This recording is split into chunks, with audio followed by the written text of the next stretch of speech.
Good morning, everybody. Welcome to our web show, It's All in Your Head. Today, Dr. Swingle will be talking about seasonal affective disorder. If you feel sad, grumpy, moody, or anxious during the same season each year, listen up because you may have SAD. Before I pass it on to Dr. Swingle, let me just review his background. Dr. Swingle was titular full professor of psychology at the University of Ottawa prior to moving to Vancouver. Fellow of the Canadian Psychological Association, Dr. Swingle was lecturer in psychiatry at Harvard Medical School, attending psychologist at McLean's, Boston, where he also was coordinator of the Clinical Psychophysiology Service. Dr. Swingle is a registered psychologist in British Columbia, certified in biofeedback and neurotherapy. His newest book, Biofeedback for the Brain, was published by Rutgers University Press. The book is available at soundhealthproducts.com. Again, that is www.soundhealthproducts.com. If you have any questions during Dr. Swingle's talk, don't hesitate to send them over. All you really need to do is to click on the chat tab located on the control panel on your right, type your question in the chat box, and click send. We will have 2 breaks designed to get your questions answered, so do take advantage of that. All right, we are ready to roll, so let me welcome Dr. Swingle. Good morning. Good morning. So today's topic, as you indicated, was seasonal affective disorders, and we've learned quite a bit about seasonal affective disorders. And let's see if we can move this along here. Okay. The first thing that we're going to be discussing today is that seasonal affective disorders does not only imply problems at this time of year. We used to think that it was simply a restriction of light, and that that restriction gave rise to difficulties with sleep regulation, mood regulation, and so forth. So the concept of SAD, meaning negative mood state, and as an acronym for seasonal affective disorder. But what we're going to be discussing is that a seasonal affective disorder also is associated with changes in light in the springtime. And we're going to be discussing the differences in terms of brainwave or neurological condition of individuals who are more prone to being affected by changes in reduced light, changes of increased light, and some of us folks react to seasonal changes, whether it's increased or decreased light, and we'll be going through all of those sorts of things.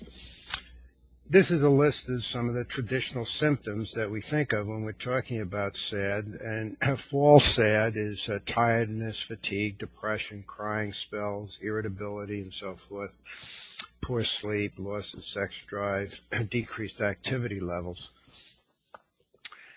You know, you can almost speculate that one of the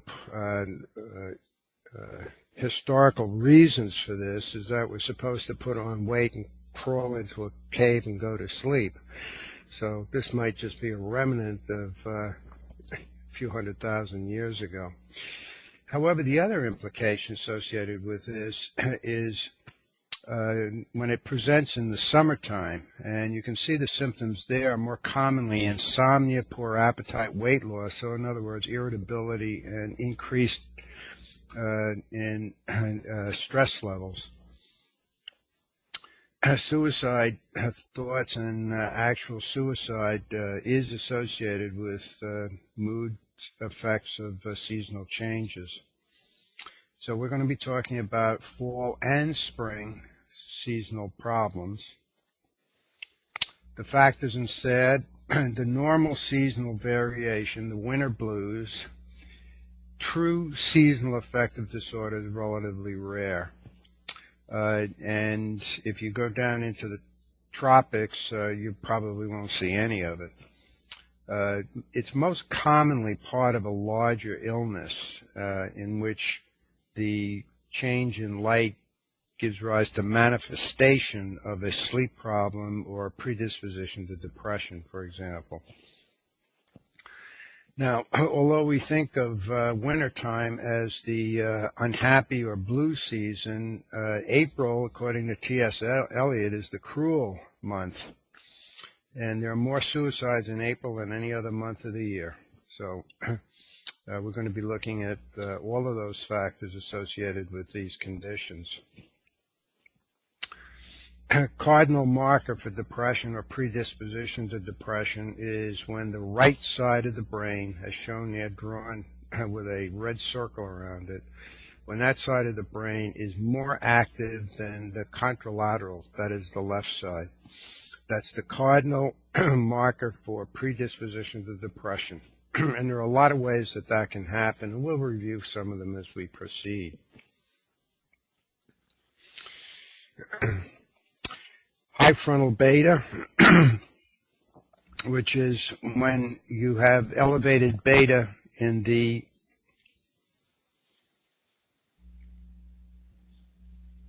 sorry, for some reason I'm motoring through slides here that shouldn't be happening.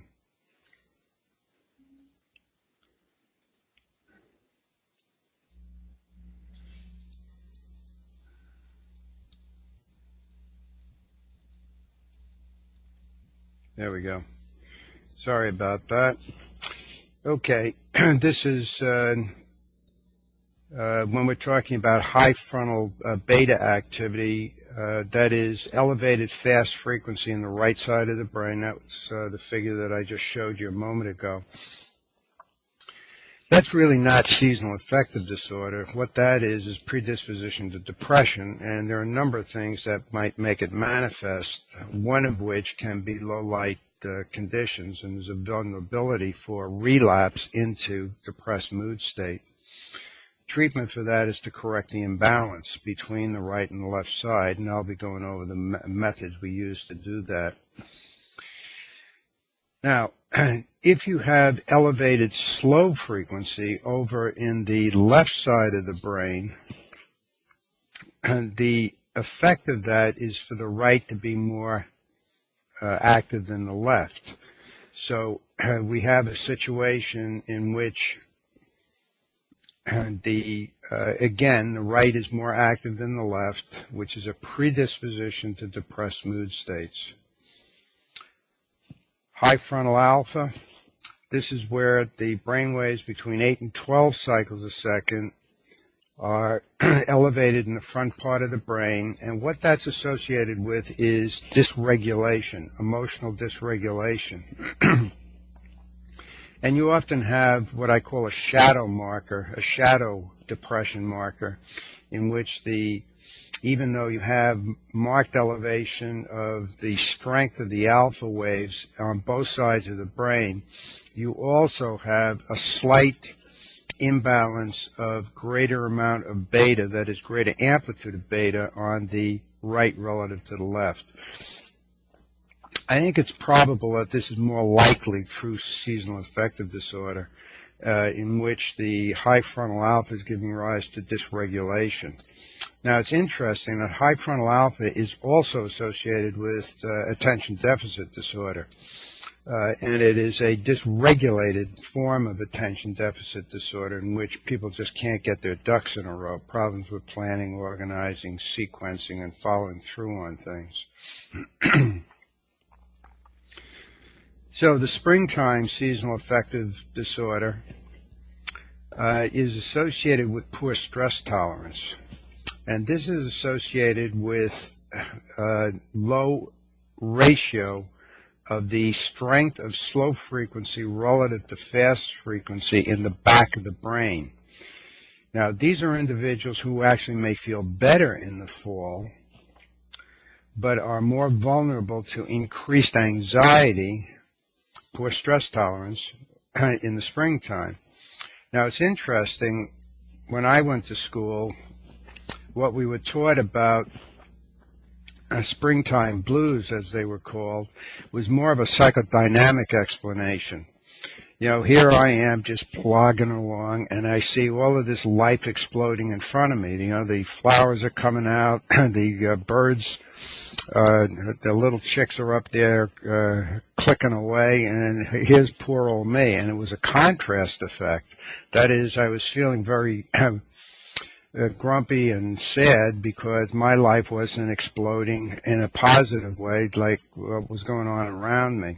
Turns out there's a neurological reason for that, and that is when there's a deficiency in the back of the brain. And after we have our first break, in which we'll take a couple of questions, then we'll start up right at this point and talk about spring seasonal affective disorder. Thank you, Dr. Swingle. Okay, the first question. Every fall I start on my antidepressants and stay on until March or April. I still feel depressed but assume I would feel a lot worse off the medications. Is this an okay use of medications for SAD? Oh, I think so. A lot of this depends on who's running the meds. There's a huge difference in any field of expertise, whether it's, psychiatry, medicine, neurotherapy, psychology. There are guys that are really good at it and people that are not so good. The purpose of medication in these kinds of contexts is to get you from place A to place B, and if that works fine, so much the better. We have a preference for trying to change brain architecture so that you are resilient to these changes and that you don't have to rely on something like medication to get you through that period of time. So my preference in this circumstance would be to have a look at what your brainwave architecture looks like and see if you have predispositions and vulnerabilities and correct those so you wouldn't need the antidepressants. Thank you. We have two questions that are very similar, so let me ask them both. One of the listeners would like to know, can vitamins like D make any difference? And the other similar question is, are there any foods or diets that help with SAD? Vitamin D is huge, and it should be liquid vitamin D. The usual amount is 1,000 units a day, and in a lot of the preparations, 1 drop is 1,000 units. Diet, a lot of people recommend backing off on carbohydrates for fall seasonal affective disorder. It kind of slows you down and can have a negative effect on mood state. I don't think there's much evidence for that, but I think there is evidence for a good diet is just a good idea, period. Thank you, and we'll take one more question. I have been told to get out of my house and walk and socialize to feel better. It is so rainy and miserable this time of the year to get out. Is there anything I can do at home to help the way I feel? Put on a raincoat.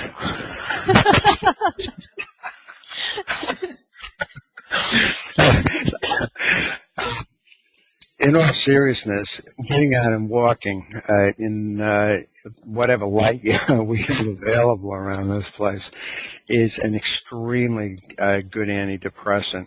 However, at home, there are some things that you can do. You can do stationary exercises, resistance exercises, use weights and so forth. That also helps. Thank you. Let's move on.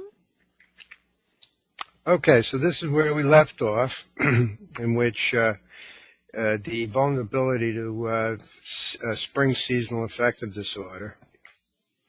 And this is what it looks like.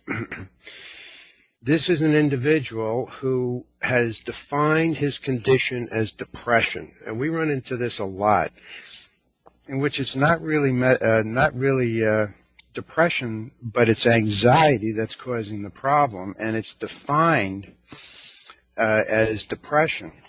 And what we often find is that individuals who have this condition often have the history that's shown on the bottom of that slide, a long depression history, in this case 40 years, long medication and psychotherapy history, and they're still not in good shape. And what it is sitting right over here under O1. Here's the theta-beta ratio, and what that is the strength of slow frequency, 3 to 7 cycles a second, divided by the strength or amplitude of the fast frequencies, 18 to 25 cycles a second. We want to see that ratio sitting up roughly in this range, 1.8 to 2.2. Marked deficiency in the theta-beta ratio here. Also, when the eyes closed is considerably less than the eyes open, that is a cardinal marker for sleep disturbance. So what we're having here is an individual who has extremely poor stress tolerance, predisposition to anxiety, problems shutting the brain off, sleep quality problems, often self-medicating behavior, and fatigue. And that's often defined as depression and inappropriately medicated as depression. This does not react well to antidepressants. The other aspect that this individual has is marked elevation of the anterior cingulate gyrus. That's an area right under the front part of the midline of the brain, and it's associated with obsessive compulsive disorder. And when when that area of the brain is hyperactive, the individual gets these concerns on his or her mind. They can't get rid of them, so it kind of feeds on itself. So we have a perfect storm here. This is a person who's highly vulnerable to what we call springtime seasonal affective disorder. And there's the region of the brain associated with this condition. Back of the brain, the occipital region in the brain, in which there's inadequate slow frequency relative to fast frequency.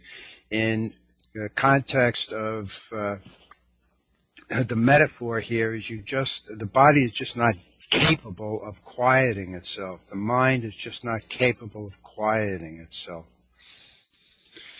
Now, deficient sleep can be a very, very serious problem. And these are individuals that are more likely to respond to springtime seasonal affective disorder and are more likely to feel somewhat better in the fall. Now, the issue here is deep wave sleep, and those are the black markers here. Now, this person had 15 minutes of deep wave sleep, needs at least an hour. Here's the second night, 17 minutes of deep wave sleep. He needs at least an hour of deep wave sleep. That's when the body heals and restores itself.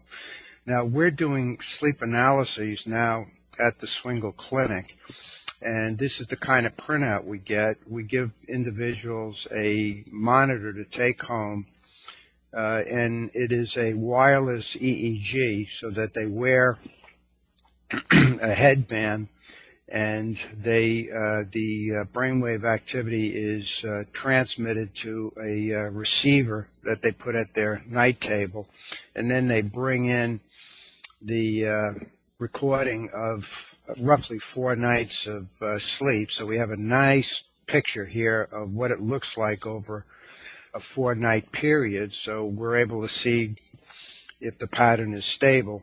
It's much more reliable, I think, than the 4 or 5 hour snapshots you get in the sleep labs where you're sleeping in a very uncomfortable, strange environment. And this tells us what the sleep architecture looks like, and then we can do things to correct the architecture. But this is what springtime seasonal affective disorder might look like when it's associated with a sleep problem. And this individual, as I said, is likely to feel better in the fall, worse in the spring. So, in terms of the springtime seasonal affective disorder, what we're dealing with is a deficiency in the back of the brain. And often what we're finding likewise is some deficiencies up in this region. However, the back of the brain tends to be the main culprit. What about an individual who feels lousy in the fall and lousy in the spring? Well, there's a reason for that as well. And these people also tend to have long histories of medication. And the problem is they're dealing with a lot of different anomalies or inefficiencies in brain activity, and the kind of medication that may be required to handle all of these sorts of things turns out to be problematic because of interaction, side effects, and so forth and so on. Much better idea just to change the brainwave architecture. So here's the back of the brain, and there's our marker for deficiency in the back of the brain. Theta-beta ratio sitting at about 1, should be up closer to 2. Here's the marker for sleep disturbance, where the eyes closed is considerably less than the eyes open, cardinal marker for sleep disturbance. And over here we have the beta. Remember, that's the fast frequency amplitude, considerably greater on the right relative to the left, cardinal marker for depression. So we have anxiety, depression. Now, the other thing that we're seeing here is what we often see in individuals with long histories of medication, and that's a slowing of the alpha. What this is the how fast the alpha is, meaning alpha runs from 8 to 12 cycles a second, and you want to see what is the strongest waveform there, and the strongest waveform is sitting at about 8.7 cycles a second. We want it up closer to 10. And this is an individual, what happens is you just feel cognitively sluggish. The brain is becoming less and less efficient because of all of the medication. So this is an individual who's likely to feel lousy in the winter and equally bad in the summer.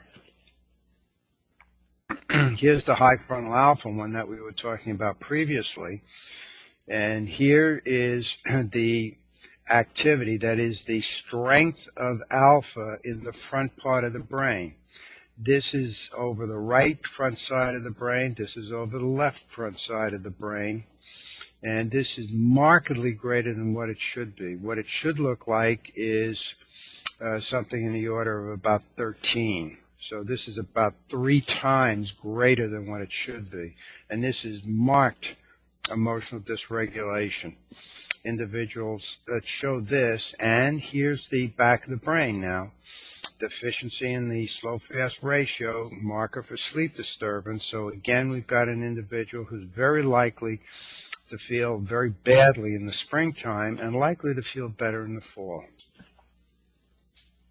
So the clinical summary for seasonal depression: anything that gives rise to the right side of the brain, right frontal side of the brain being more active than the left, and that can happen in a lot of different ways, but anytime the right side of the front part of the brain is more active than the left front side of the brain, that's the marker for predisposition to depression.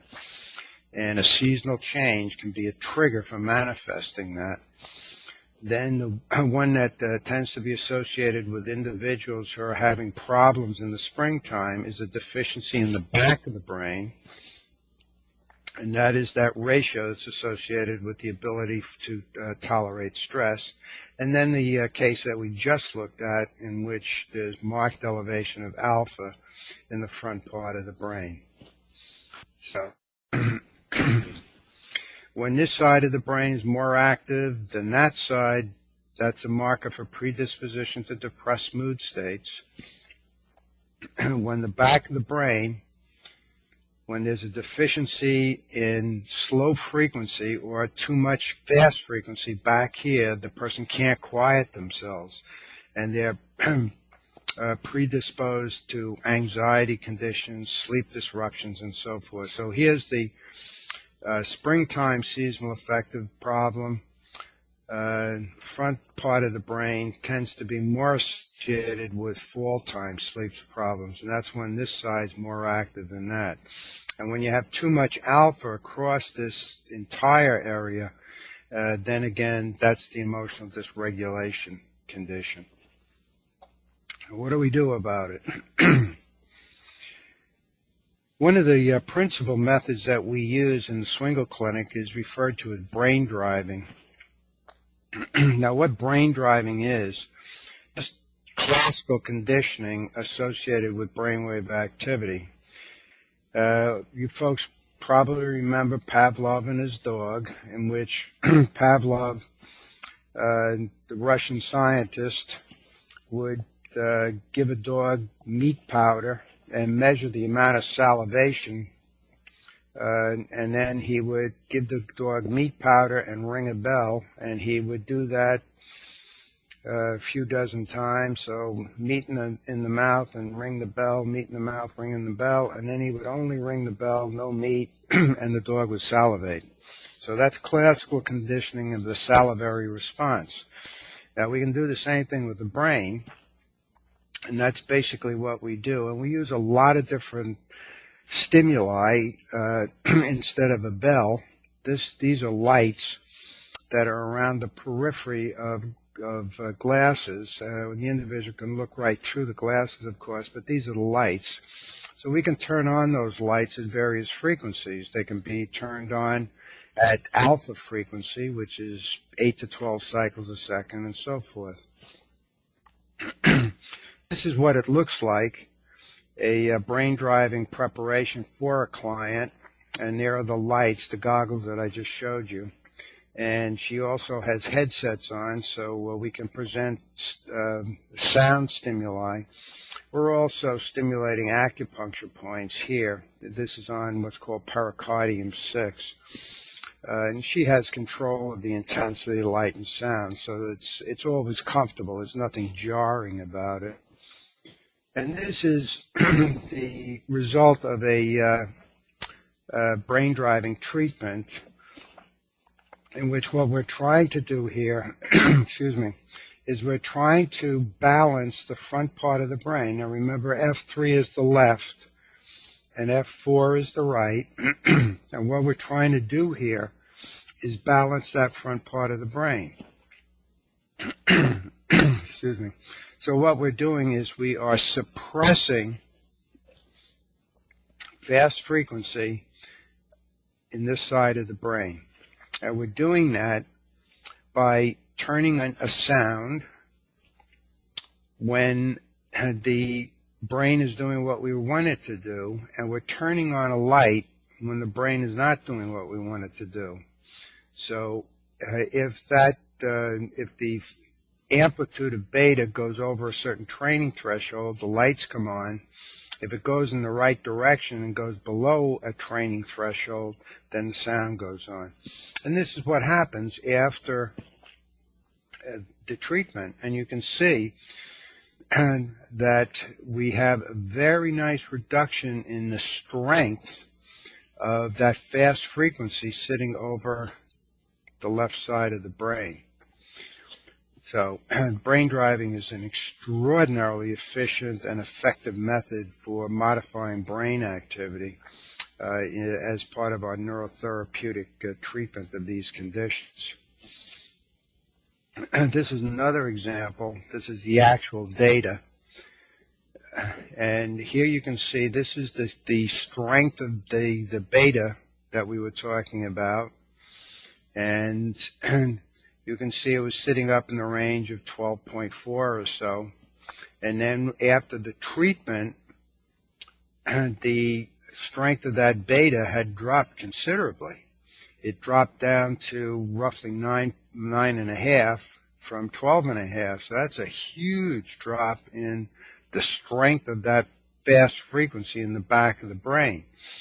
And this is the individual who had a deficiency in the theta-beta ratio in the back of the brain associated with poor stress tolerance, predisposition to anxiety, sleep quality problems, self-medicating behavior, and so forth.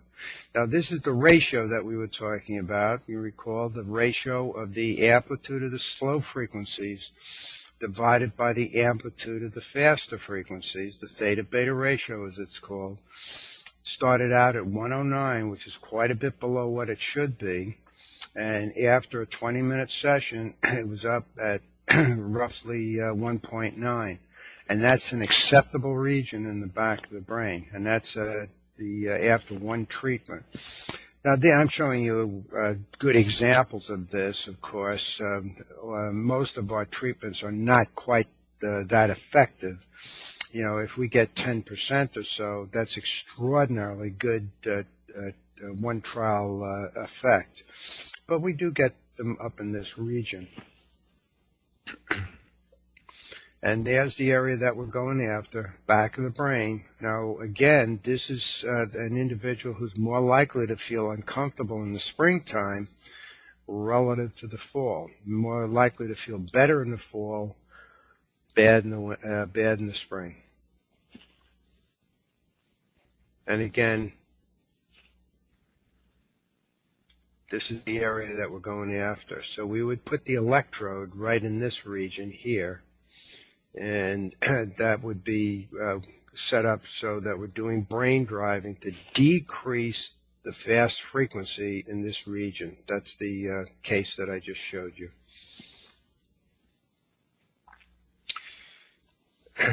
What about hypnosis? Now, this is what I call anatomically correct or neurologically correct hypnosis. I do a lot of hypnosis for therapeutic purposes, and there are all kinds of hypnotic procedures that you can use. You know, you can use metaphor, so kind of dream state in which you resolve some of your problems going through various metaphorical conditions. It can be used for relaxation. You know, imagine yourself on a nice beach. You can hear the waves coming in. You can hear the breeze in the palm trees above your head. Nice, comfortable feeling. You're not too hot. You're not too cool. Everything's just wonderful. You would prefer not to fall asleep because you're just enjoying yourself so much, etc., etc., etc. Okay, there's an anatomically correct way to do hypnosis, or neurologically correct. And in this case, what I want to do is I want to decrease beta here.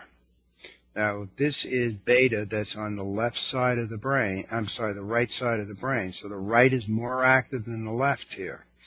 And what I want to do is I want to quiet that down. So, lots of ways to doing this. And the way that I'm showing here is what's called fading. Now, what you do when you do fading with an individual is I actually show them a brainwave. I show them what it looks like. And beta is a very fast wave, 16 to 25 cycles a second. A lot of jagged edges to it. So I actually play a beta wave and let the client watch it. Then I tell them, what I want you to do is close your eyes and have a very strong image of that waveform that you just looked at. And then I touch them at the front right side of the brain. I just put my finger there and I say, now focus your attention on the trace of the touch where I just touched you. Or you can ask the individual to put their own fingers over the right side of the brain. There are a lot of ways of doing this. But anyway, what you want the person to do is focus their attention on that area of the brain. See the beta brainwave as vividly as they can, and then fade it. And there are a lot of ways of fading. So, for example, you might see it kind of drift off so that you no longer can see it, or you can see it decrease in size, so the waveform actually gets smaller, or you can see it change from bright or brilliant color into more subdued color. A lot of ways of doing it. But in any event, this is the before condition. And you can see there's quite a substantial difference between the beta amplitude in the right and the left. And here's the after condition. And that's in normal range. So there's an individual who is able to modify brain activity with guided imagery, basically. But the guided imagery was correct. That is, it was an actual brainwave that they were visualizing, and they were visualizing that brainwave getting smaller or weaker or fading. Now, you can teach an individual how to do this by themselves at home. So, we might do it in an office. We have monitors on it so I can demonstrate to the individual how efficacious it is. And then they can go home and do it themselves.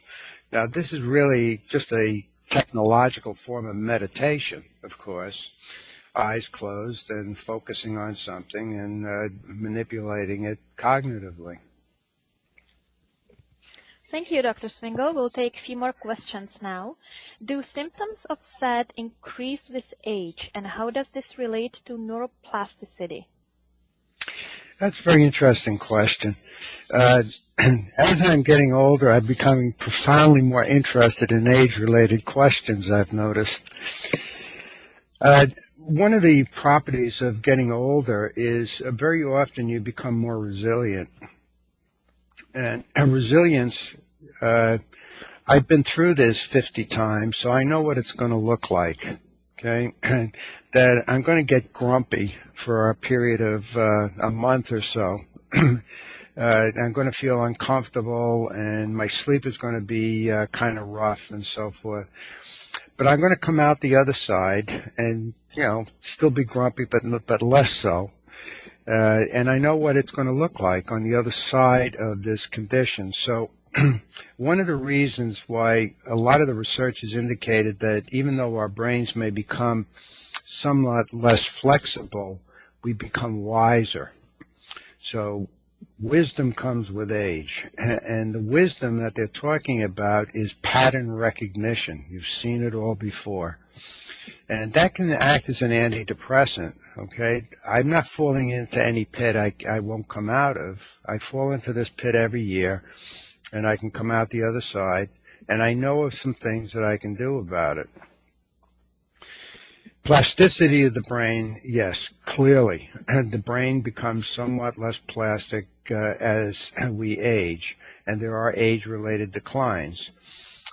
So in our clinic, individuals my age come in about 4 times a year, keep that alpha peak frequency that I talked to you earlier about in good shape. And that improves immune functioning and resistance to things like seasonal affective disorder and so forth. So kind of a long-winded answer to your question. And I told you, as I age, I'm becoming more interested in these topics. I think you become more resilient as you age rather than less resilient. And again, it's because you've seen it all before. That doesn't mean you shouldn't do anything about it, but there are a lot of things you can do about seasonal affective disorder, whatever your age is.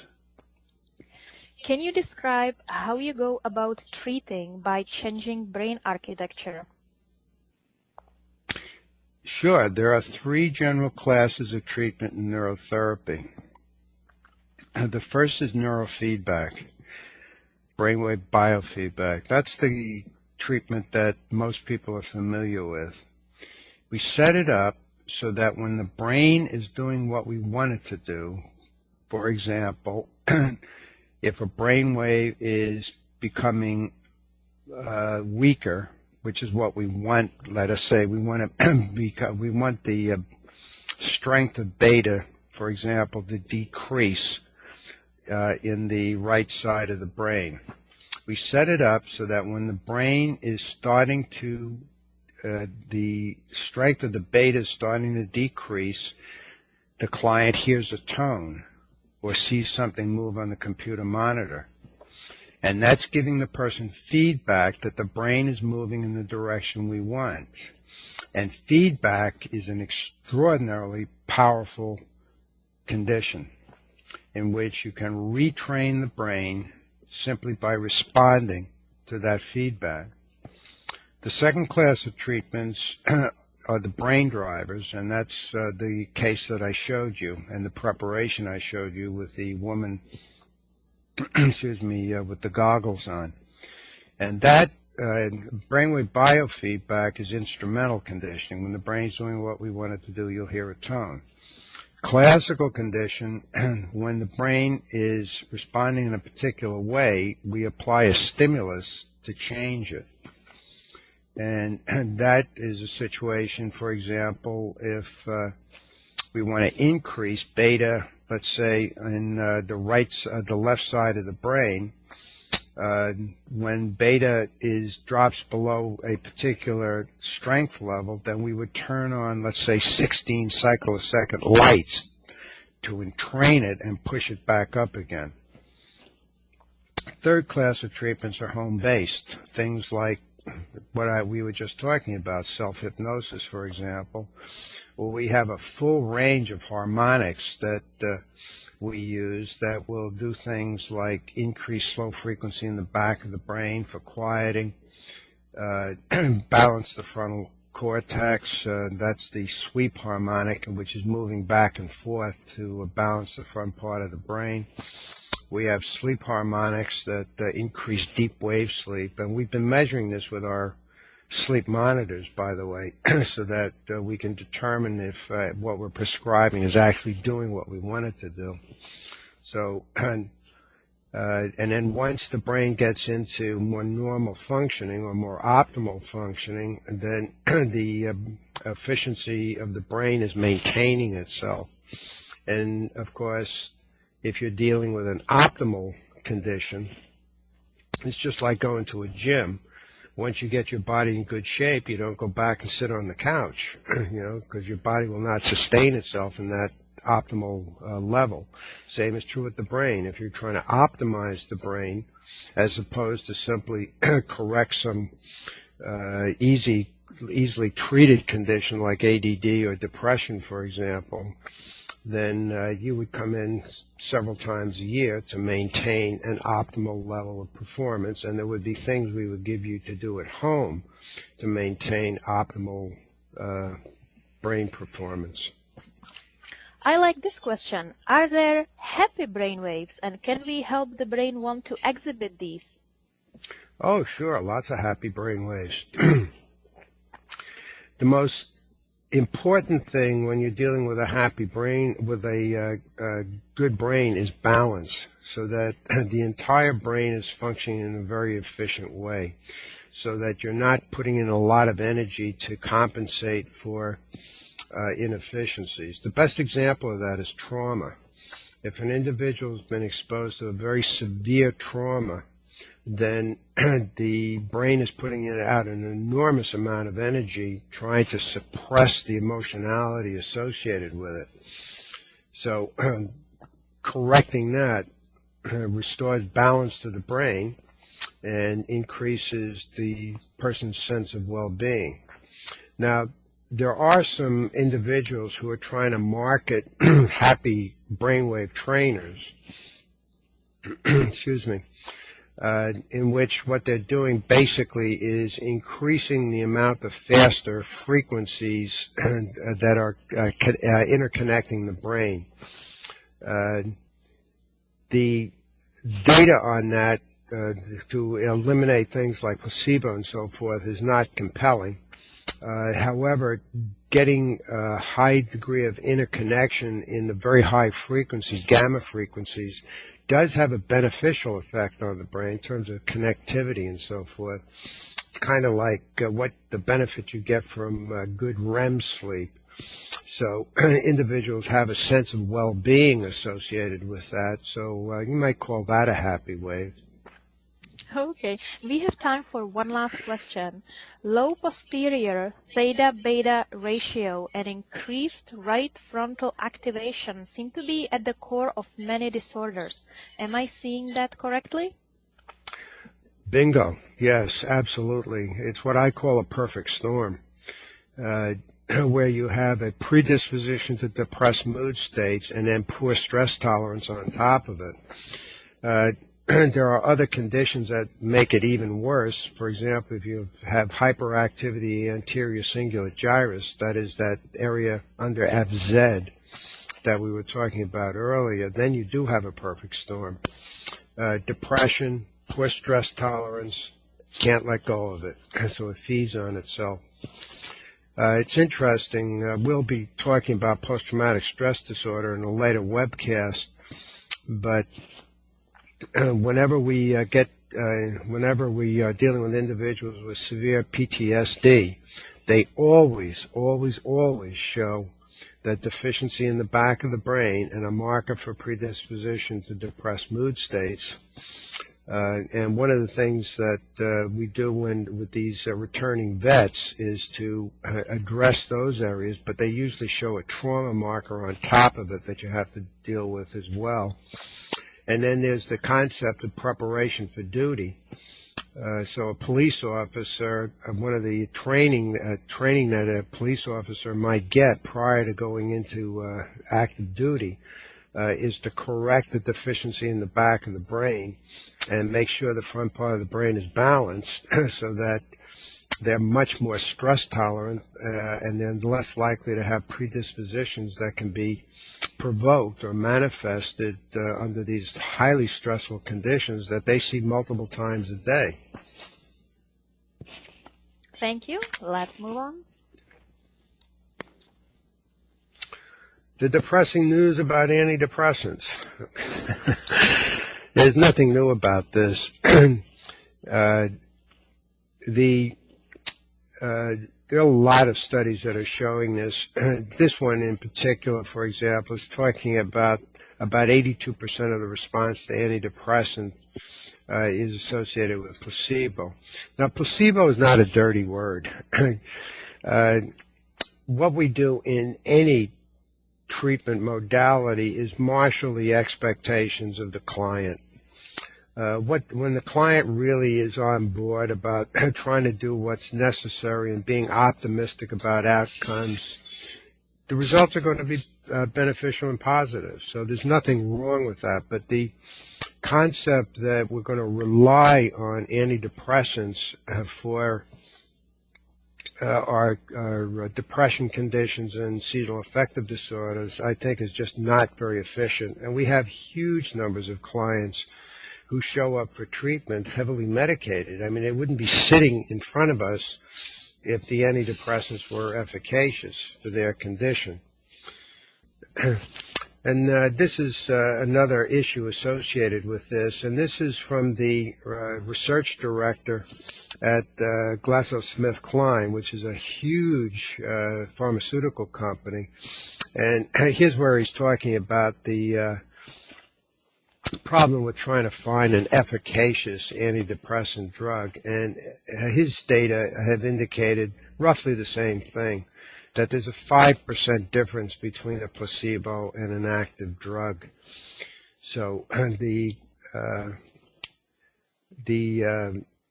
notion of going after this by correcting the cause of these conditions, by restoring the efficacy and the normal functioning of the brain, makes much more sense than trying to simply treat the symptoms associated with it. And these are kind of striking data. About a third of all Americans and Europeans could be classified as mentally ill, which I think is problematic. And 1 in 5 adults in the United States, at least, is on a psychiatric drug. That's ridiculous. Now, excuse me.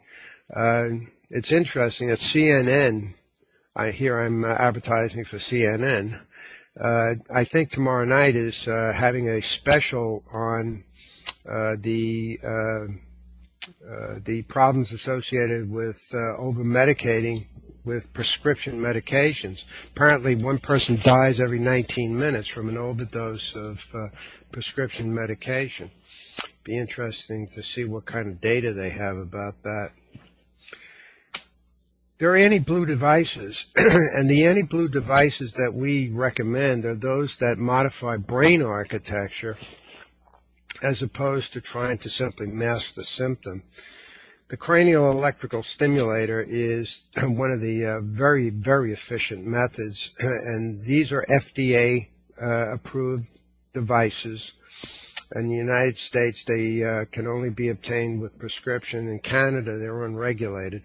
But you put these on your earlobes, turn it up to where you can just feel it, and it increases slow frequency in the back of the brain. A lot of people respond really well to this for anxiety, sleep, and seasonal affective problems. These are the glasses that we give for home use. These are extremely effective for seasonal affective disorder because what you're doing is you're wearing your light box. So you don't have to be oriented and sitting in front of a light box. What you do is you put these on. You can look right through them. Put them on before you get out of bed in the morning and just keep them on for an hour or so while you're getting ready to go to work or whatever it is you're going to do, and then take them off. Very, very efficient. And the data are quite clear. Light therapy is as effective as an antidepressant for seasonal affective disorder and depression, including severe depression. Exercise, activity, activity, activity. So the lady that was talking about the rain, get yourself a pedometer. And what this is measuring is the number of steps you take. And you want 10,000 a day. 10,000 a day as an active person. Under 5,000 inactive. And I wouldn't try to just charge out and get the 10,000. This is a biofeedback device. So every day you record, and every day you add a little something to get yourself up into a nice active range of about 10,000 steps a day. Exercise in the morning light. I know it's hard to find morning light, but that's the best time to do it. And one of the things we're hearing over and over and over again is whatever you do it in the morning. And efficient sleep might be 7 hours where you get 1 hour of deep wave, 2 hours of REM. You're up at 6 o'clock, running around the block, and everything's wonderful. Optima is one of the harmonics that we prescribe here at the clinic. And what it is a harmonic that increases the slow frequency in the back of the brain, and it's combined with some subliminal messages associated with feeling comfortable and secure and at peace and so forth. And the data are pretty efficient, pretty effective. The data indicate it's pretty effective. And a lot of individuals rate themselves considerably less sad and happier after exposure to this over a week period. And the worst that'll happen is nothing. Serene is another harmonic that we use for exactly the same purpose, increasing slow frequency in the back of the brain. And here's the beta activity before exposure and then after exposure to Serene, and we're trying to drive down beta amplitude, and you can see it varies from a high of about 35% to a low of about 4% in terms of its efficaciousness. And we use Serene, in the case that I showed you earlier, we're using Serene as an unconditioned stimulus in brain driving, and pretty efficient. Very nice increases in theta-beta ratio associated with that. And what we're doing, of course, is driving down beta amplitude. Thank you, Dr. Swingle. Very interesting. Thank you. Well, Christmas is coming up, so this book might be a good present for someone who is interested in learning about neurotherapy. It helps readers decide whether neurotherapy might be of benefit to them or someone close to them. It's called Biofeedback for the Brain, and you can get it at soundhealthproducts.com. And another Christmas present for professionals only. Basic Neurotherapy, the Clinician's Guide, is a useful handbook for clinicians who want to introduce basic neurotherapy procedures into their practices. It is also available at soundhealthproducts.com. We scheduled our next public lecture for Wednesday, January 30th, 2013, starting at 7 o'clock at Vancouver Main Library at 350 West Georgia Street. Dr. Swingle will describe the brain mapping procedure that precisely identifies symptoms and the methods used to correct brain inefficiencies. Admission is free, seating is limited, so it is recommended to come a little early just to secure your seat. And we also have dates for clinical Q and brain driving workshops for licensed healthcare professionals for 2013. So our fundamental workshops will run in March and again in June, and our advanced workshop will be in October. You can email me for any questions you may have. My email address, you can see it on the screen. It's rita@swingleandassociates.com. Swingle Clinic's educational program has been expanding, and we will be offering workshops related to a variety of health-related topics. Our first such workshop in 2013 will be presented by Lucas Walter, a gender diversity specialist and founding director of British Columbia FTM Network. Mr. Walter will be discussing transgenderism and gender identity diversity. It will be one-day orientation session here at Swingle Clinic. It's for mental health practitioners, and it is scheduled for Saturday, February 23rd, 2013.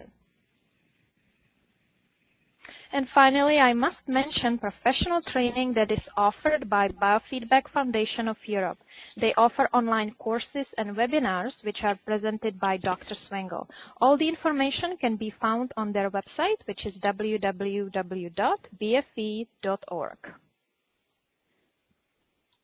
Well, folks, I have to say this, but this is it for today's webcast. We have one more to do before the end of 2012. It will be presented by Mari Swingle on Saturday, December the 8th, and the topic will be Influence of Media and Technology on Mental Health. Have a good weekend, everybody. We will be back next month. Bye-bye. Thank you, Dr. Swingle.